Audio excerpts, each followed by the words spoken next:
তো সেক্ষেত্রে আমার আপুরা যখন ইনফ্যাক্ট প্লেব্যাকও করেছে ভাইয়া, তারা কিন্তু স্টুডিওতে তাদের গানটা গিয়ে চলে যেত। আমার আপু শাবনুর আপুর সিনেমাতে গান গেয়েছে, ফেরদৌস ভাইয়ের সিনেমায় গান গেয়েছে, মান্না ভাইয়ের সিনেমায় গান গেয়েছে, এবং ওটা নিয়ে কথা হতো। স্ক্রিপ্ট হুবহু মিলে যাওয়া যেসব এবং কোথায় স্ক্রিপ্ট মিলেছে ভাইয়া? সে কি করোনার সময় যুদ্ধ করেছে? আমি তো করোনার যে ব্যাপারগুলো এনেছি, শুধু শুভ জন্মদিন বাবা বা তুমি এই দিনে পৃথিবীতে এসেছো, এটা তো আমরা জন্মদিনে প্রত্যেকটা সন্তানকেই বলি।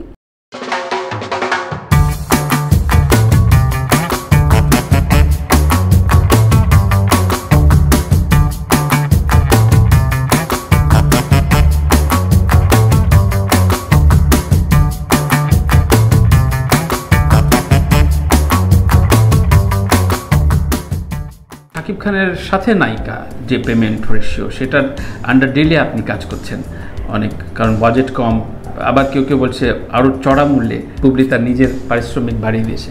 আমরা ইনভারের লোক না, ট্যাক্সের লোক না। এই রিমার্কটা কতখানি সত্যি, কতখানি মিথ্যা? এটা খুব সুন্দর একটা প্রশ্ন করেছেন ভাইয়া, কারণ অনেক সময় তো আমাদের অনেক কিছু আসলে ক্লিয়ার করা হয়। Thank you for that. যেটা হয়েছে যে আমি যখন শাকিব খানের সাথেও জুটি বেঁধে কাজ করেছি, তখন অনেকে বলতেন যে হয়তো বা এত বড় একজন হিরো, সেখানে যেহেতু বুবলি নায়িকা হিসেবে কাজ করছে, এবং তখন তো আমি একদম নিউ কামার ছিলাম, তো মেবি ওর রিমুনারেশনটা হয়তো বা একটু সে কনসিডার করবে, মানে যেটা আমার বেসিক্যালি হওয়া উচিত। তো আমি প্রথম সিনেমাতে ভাইয়া নবাগত হিসেবে তো আমি ডেফিনেটলি সেখানেও আমার খুব স্মার্ট একটা রিমুনারেশন ছিল, তো খুবই স্মার্ট একটা রিমুনারেশন ছিল, কারণ আমি নামমাত্র শুধুমাত্র কাজ করিনি, তো সেটা একদমই করা হয়নি, হয়তো বা আমি সেটা মেনশন করছি না। কিন্তু তারপরে প্রথম একটা দুটার সিনেমার পরে আমার একদমই ফুল কমার্শিয়াল যখন হিরোইনরা যেভাবে কাজ করেন ইন্ডিভিজুয়ালি, যারা আসলে হয়তো বা আমাদের এখানে যেটা স্মার্টেস্ট একটা রিমুনারেশন, সেটা নিয়ে আমি কাজ করেছি শাকিব খানের সাথেও। এক্স্যাক্টলি।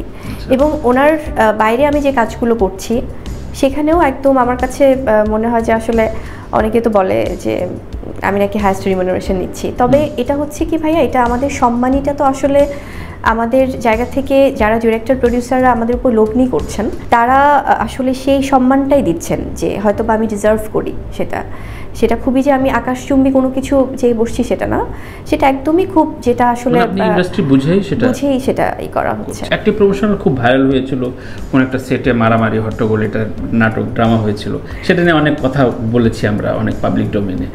সেটা কি কোনোভাবে আপনার মনে হয়েছে যে না ওই সময় এই ডিসিশনটা আমার দরকার ছিল না?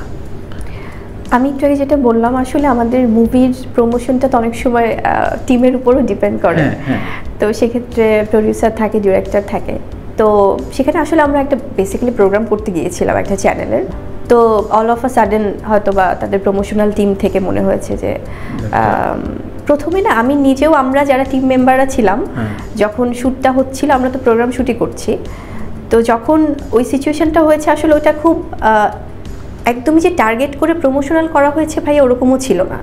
মানে তারা হয়তো আছে না যে অনেক সময় হয়তো আমরা একটা টপিক বললাম বা একটা কোনো কিছু একটা অ্যাক্ট করলো, রিঅ্যাক্ট করলো, ফুল অ্যাক্টিং না, না, মানে কারণ ওই যে একটা অল অফ আ সাডেন হয় কি মোমেন্টটা ক্রিয়েট হয়ে গিয়েছে, মানে ওটা কিন্তু কোনো প্ল্যান করে ছিল না। আমরা প্রোগ্রামটা শেষ করে, যেটা আমাদের টিভি প্রোগ্রাম ছিল, সেটা শেষ করে ওরা একটা ডায়লগ বললো, আরেকজন একটা কথা বলে ধাপধুপ মানে কি জানি হলো, দেন এটা যারা আবার ফোনে কেউ শ্যুট করে এটা তখন লিক করলো, কিন্তু আদৌ ব্যাপারটা প্রমোশনাল যেহেতু ছিল সেটা অন্যভাবে আসতো, কিন্তু তার আগেই সেটা লিক হয়ে গেল, এবং আমরাও হঠাৎ করে দেখে মানে দেখলাম যে ব্যাপারটা সেটা সাপে বর হোক বা হিতে বিপরীত যেটা হোক হয়েছে। দেয়ালের দেশ এখন অবধি যে পরিমাণ ক্রিটিক্যালি শেয়ার পাচ্ছি, অনেক গুণী মানুষরা শেয়ার করছেন, কথা বলছেন, এই ছবিটা প্রথম চলচ্চিত্র নির্মাতার প্রথম চলচ্চিত্র, আপনারা কিভাবে বিশ্বাস করেন স্ক্রিপ্টটাকে? অনেকে তো অনেক রকম গলাবাজি করে, আমি এই বানায় ফেলবো, এই বানায় ফেলবো, এই বিশ্বাসটা আপনারা কি মানে মানুষ করতে পারেন, চোখে মুখে দেখতে পারেন যে ও কি? আমার এই বিশ্বাসটা প্রথমে ছিল না।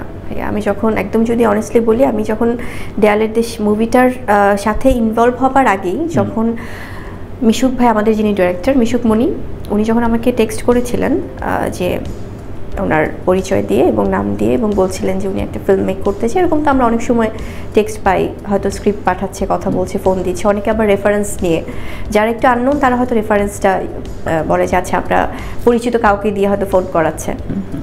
তো যখন মিশুক ভাই কথা বললেন, যোগাযোগ করলেন, তো তখন আমি একটু দেখেছি যে আসলে আমরা যেমন একটা বিষয় হয় যেটা ভাই আমি ব্যক্তিগতভাবে যেমন সিনিয়রদের সাথে, সিনিয়র ডিরেক্টরদের সাথে কাজ করতে পছন্দ করি, এবং অ্যাট দ্য সেম টাইম যারা এখন তরুণ নির্মাতা তারা তো সময়টাকে মাথায় রেখে কাজ করে, সো সেখানেও আমার খুব মানে আমি স্বাচ্ছন্দ্য ফিল করি যে যেহেতু তারা ওয়ার্ল্ড ওয়াইড কী হচ্ছে তারা অনেক জানে। তো যখন মিশুক ভাই আমাকে জানালেন যে উনি ওনার ব্যাকগ্রাউন্ডটা জানালেন যে উনি ফিল্মের উপর পড়াশোনা করেছে, এরকম একটা প্ল্যানিং, তো তখন আই ওয়াজ ওকে যে ওকে ফাইন, কেউ একটা ইনিশিয়েটিভ নিচ্ছে যে ঠিক আছে জানলাম। তারপর তখন কথা বলার কয়েকবার উনি নক দেওয়ার পরে আমি বললাম যে ঠিক আছে ভাই আমাকে যে স্ক্রিপ্টটা পাঠান, কারণ একটা ডিজাইন, একটা প্রজেক্ট প্ল্যানিং দেখলে বা শুনলে বা পড়লেও তো বোঝা যায় যে কী হতে পারে।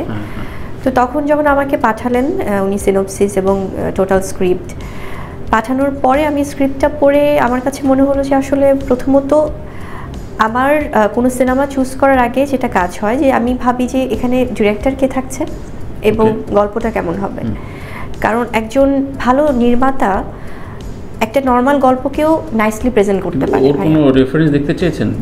না, আমি জাস্ট আগে প্রথমে স্ক্রিপ্টটা চেয়েছি ভাইয়া। স্ক্রিপ্টটা যখন আমাকে পাঠালেন তো আমাদের যেটা হয় ইউজুয়ালি একটু শুটিংয়ের প্রেশার থাকে, আমরা হয়তো স্ক্রিপ্টটা আমি ভাইয়া ব্যক্তিগতভাবে একটু কাম অ্যান্ড কোয়াইটভাবে পড়তে চাই, মানে শুটিংয়ে আছি পড়ে ফেললাম সেটা আমি পারি না। তো আমার কাছে মনে হচ্ছে একটু ফ্রি টাইম বের করে আমি স্ক্রিপ্টটা পড়বো, তো আমি রেখে দিই। তো জাস্ট কয়েকদিন পরে মিশুক ভাই আবার নক করে যে আচ্ছা আপু পড়েছেন কিনা বা এরকম, তো আমি বললাম যে ভাই আমি জানাচ্ছি। তো দেন আমি একটু ফ্রি টাইম বের করে আমি যখন স্ক্রিপ্টটা দেখলাম বা পড়লাম তখন আমার কাছে মনে হলো যে আসলে আমার জায়গা থেকে মানে বুবলির এখানে কাজটা কি হবে বা চরিত্রের গুরুত্বটা আর কি, বা চরিত্রের গুরুত্বটা বা আমার পারফরমেন্সের জায়গা থেকে আমি কতটুকু চ্যালেঞ্জ নিতে পারবো, সেই জায়গাটা আমার কাছে মনে হয়েছে যে ভীষণ ভালো।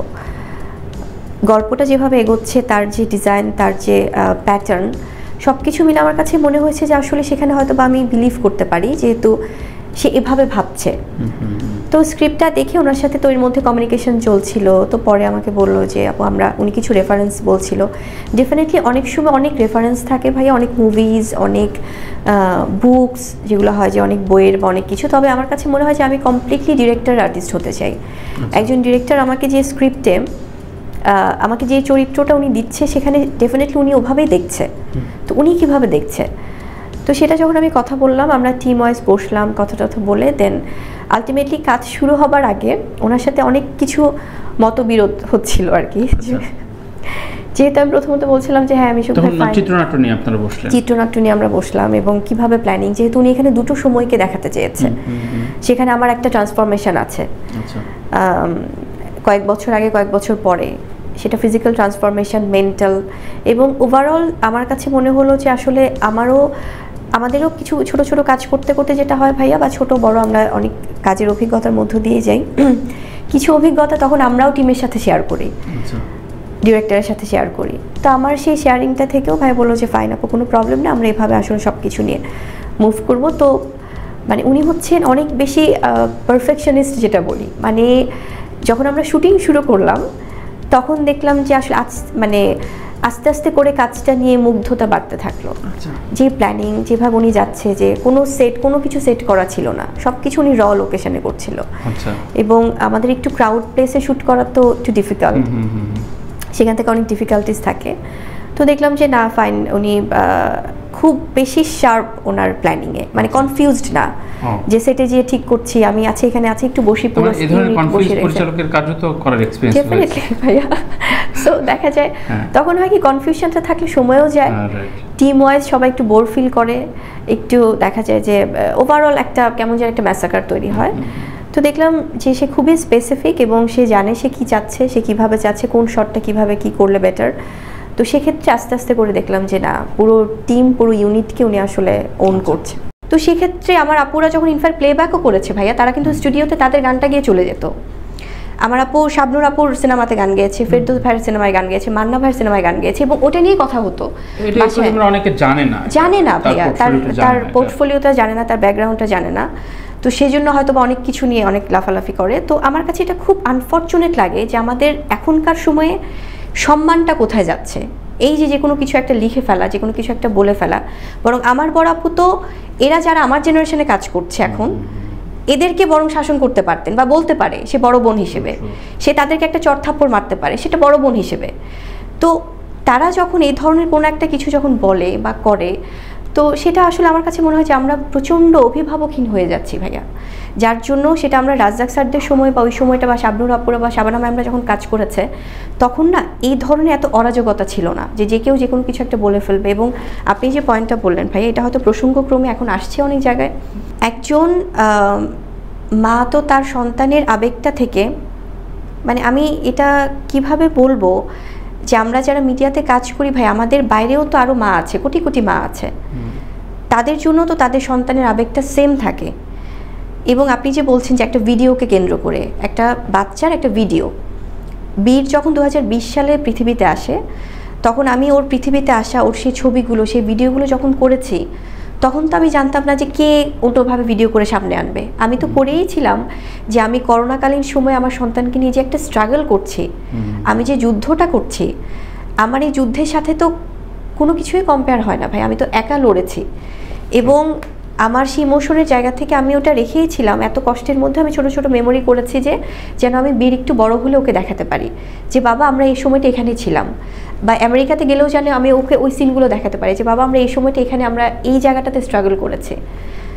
তো সেখান থেকে আমি যে এই ছোট ছোট মেমোরিজগুলো, ক্লিপসগুলো আমি জমিয়ে রেখেছিলাম। আমি নিশ্চয়ই সব সন্তানের জন্মদিন যে প্রথম জন্মদিনই স্পেশাল হবে, বাকি সব জন্মদিন আমরা আমাদের মাদের কাছে স্পেশাল থাকবে না তা তো না। তো আমি ওর প্রথম দ্বিতীয় জন্মদিনগুলো তো আমি ওকে সামনে আনতে পারিনি ভাইয়া। আমি যে জিনিসটা আনবো সামনে, ভিডিও বা কোনো কিছু ইমোশনের জায়গাটা, আমি তো সেটা পারিনি। আমি যখন কিছুদিন আগে ওর বার্থডে গেছে, হ্যাঁ হয়তো বা কেউ বলতে পারে যে তাদের ভিডিওর সাথে কোনো কিছু মিলেছে কিনা, বা এটা যদি এটা তো আমার অ্যাডমিনরাও অনেক কিছু ইনকর্পোরেট করে যে আপু আমরা একটা জিনিস, সেখানে কিন্তু কোনো একটা মায়ের আবেগ যে কথার টোনটা তো ভাই এটা নিশ্চয়ই ডিজে টোনে হবে না, হই হুল্লোড় করে হবে না, আমরা খুব সফট টোনেই কথা বলবো, যেহেতু আমরা সেই কষ্টটা তখন ফিল করছি সেভাবেই আমরা বলবো। স্ক্রিপ্ট হুবহু মিলে যাওয়া যেসব ক্লিপগুলো আসছে, এবং কোথায় স্ক্রিপ্ট মিলেছে ভাইয়া? সে কি করোনার সময় যুদ্ধ করেছে? আমি তো করোনার যে ব্যাপারগুলো এনেছি, শুধু শুভ জন্মদিন বাবা বা তুমি এই দিনে পৃথিবীতে এসেছো, এটা তো আমরা জন্মদিনে প্রত্যেকটা সন্তানকেই বলি।